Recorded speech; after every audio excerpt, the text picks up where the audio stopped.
Hello दोस्तों, my self मोहित कुंडू और आज हम करेंगे लाइट चैप्टर जो कि 10th क्लास का अभी फिजिक्स का चैप्टर। तो let's start now.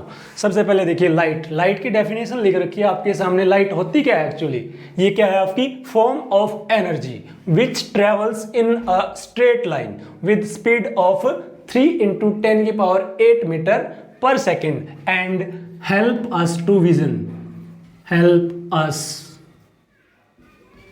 to see objects, that is known as light,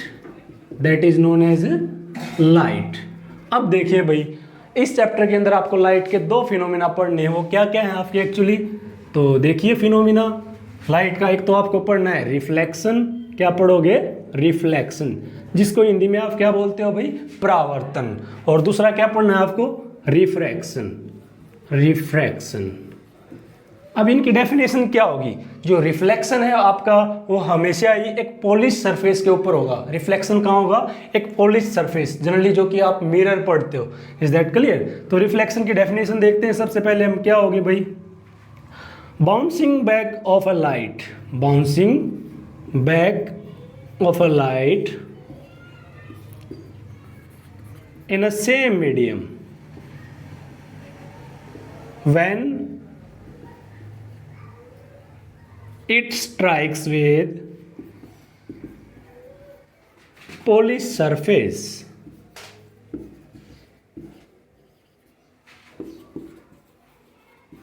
that is known as reflection।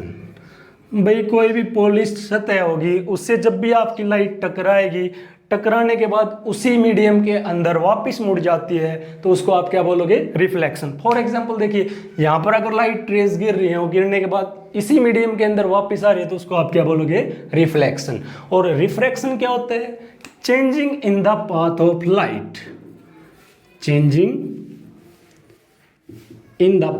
Light,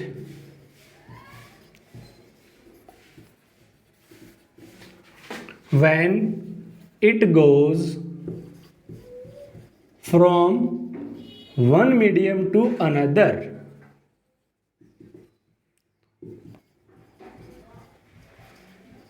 that is known as refraction। अब देखिए भाई, एक एक करके पढ़ेंगे। हमें सबसे पहले क्या पढ़ना है इस चैप्टर के अंदर एक्चुअली? रिफ्लेक्शन। तो रिफ्लेक्शन के अंदर सबसे पहले आपको देखना है कि लॉ ऑफ रिफ्लेक्शन क्या होता है। लॉ ऑफ रिफ्लेक्शन, उसके लिए भाई देखिए, एक पॉलिश सरफेस बना देता हूं मैं आपके सामने। ये एक सरफेस ली है, इसको एक तरफ से पॉलिश कर दिया गया है और इस पर एक नॉर्मल डाल दिया है। नॉर्मल का मतलब आप मैथ में पढ़ चुके होगे ना, एक सीधी रेखा। अब आप इस पर एक लाइट रेज डालोगे किसी एंगल के ऊपर, जिसका नाम क्या होता है? Incident ray. इसने एक एंगल बनाया है नॉर्मल के साथ, और नॉर्मल को हम ऊपर एन लिख देते हैं, और ये इसी पाथ के अंदर एक एंगल के साथ मुड़ जाती है, जिसको आपने क्या बोला है? आर, जिसका मतलब होता है रिफ्लेक्टेड रे। आई का मतलब क्या है अभी? Angle of incidence. और ये क्या है अभी? आपकी इंसिडेंट रे। ये क्या है? Incident ray. और ये मुड़ के जो वापस जा रही है, ये कौन सी रे है? Reflected ray. तो लॉ ऑफ रिफ्लेक्शन में पहला पॉइंट देखते हैं भाई हम, क्या आता है? Incident ray, reflected ray and normal. all three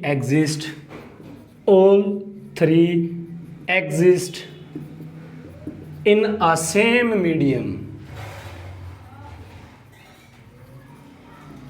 पहला पॉइंट तो ये है भाई लॉ ऑफ रिफ्लेक्शन का। दूसरा क्या है? Angle I is equal to angle R। Angle incidence है भाई, जो एंगल ऑफ इंसिडेंस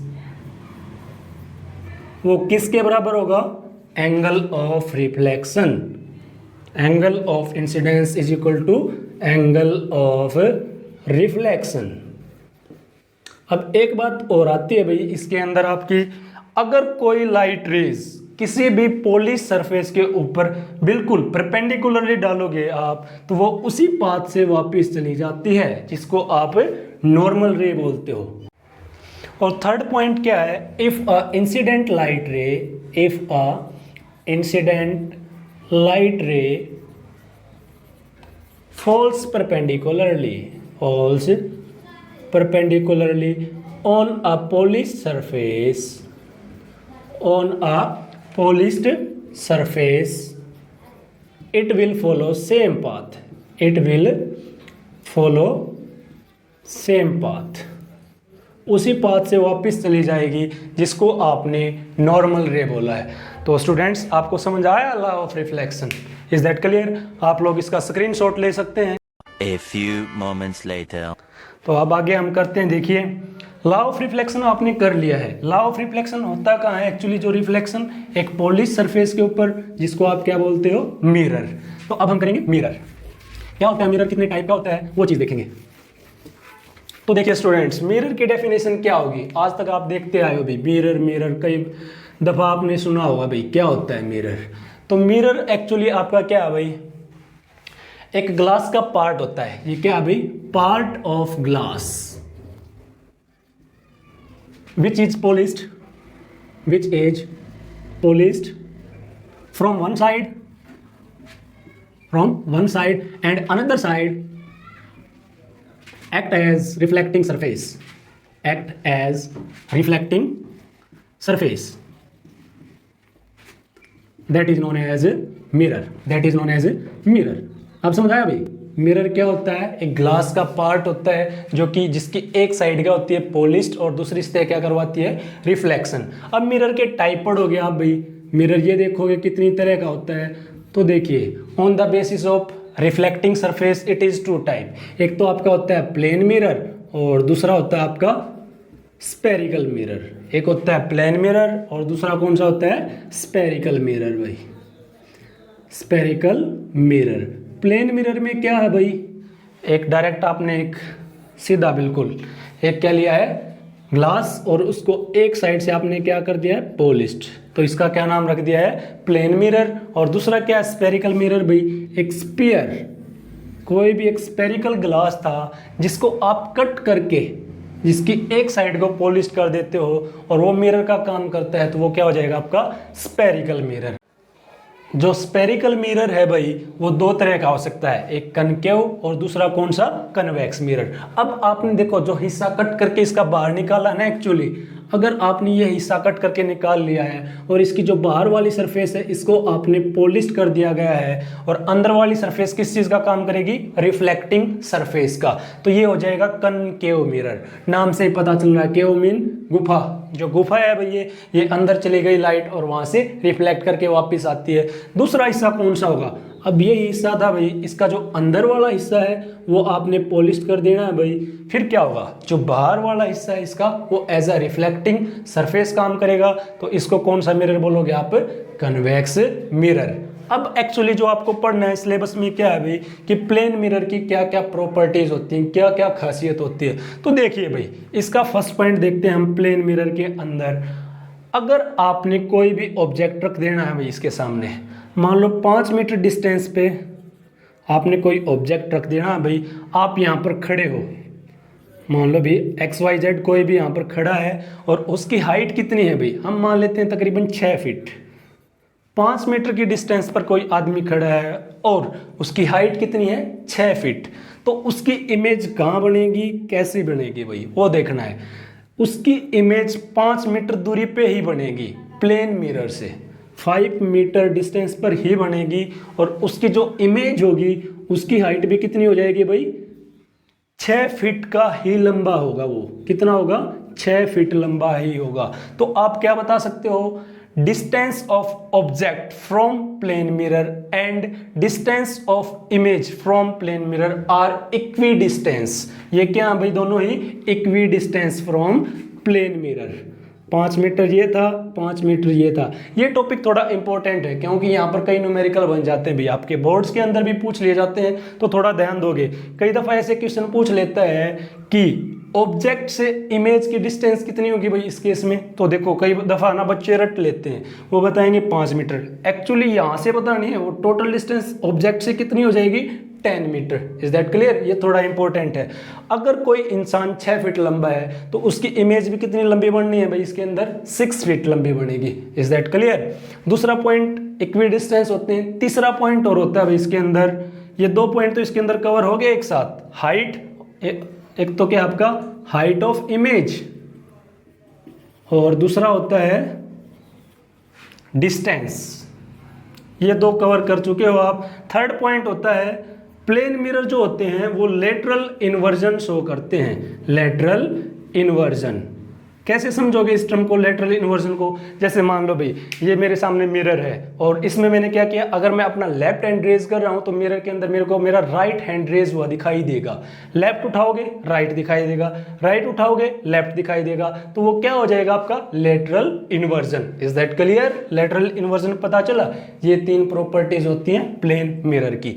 अब बात करते हैं जो स्पेरिकल मिरर था भाई, इसके अंदर टर्मिनोलॉजी यूज होगी, वो क्या क्या है? एक्चुअली देखो, एक तो जिस स्फीयर से आपने ये हिस्सा लिया है मिरर का, तो उसके अंदर देखो, मान लो ये इसका क्या था भाई, ये इसका क्या था भाई? डायामीटर। अगर इसका सेंट्रल पॉइंट आ गया उसको आप क्या बोल दोगे? Radius of curvature. और इसके बिल्कुल बीच में जो पॉइंट होता है उसको आप बोलोगे फोकस। और जो रिफ्लेक्टिंग सरफेस होती है, रिफ्लेक्टिंग सरफेस का मिड पॉइंट जिसको आप बोलते हो पोल।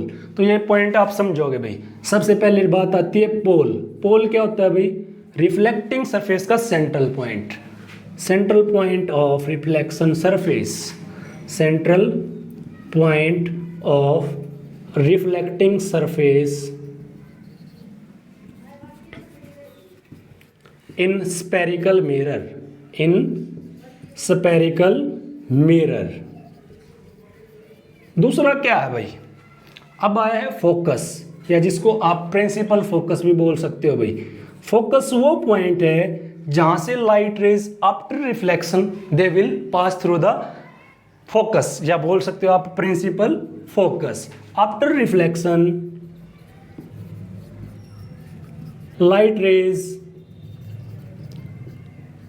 पास थ्रू फोकस। या फिर आप एक बात और बोल सकते हो इसके केस में, वो क्या है? Half of radius of curvature. Half of radius of curvature is known as, क्या बोला उसको? फोकस। अब रेडियस ऑफ कर्वेचर एक टर्म आई है जिसको मैं यहां लिख रहा हूं भी नीचे। रेडियस ऑफ कर्वेचर क्या है एक्चुअली? जो आपने स्पेरिकल मिरर पार्ट का जो टुकड़ा लिया है, इस स्फीयर की जो रेडियस होगी उसको आपने क्या बोला है?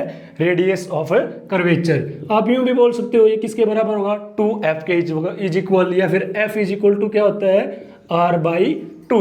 इससे जो नेक्स्ट है भाई लॉ ऑफ रेज, वो हम नेक्स्ट वीडियो के अंदर देखेंगे। Thank you. तो प्लीज सब करा सारा खबर सबर कराए सर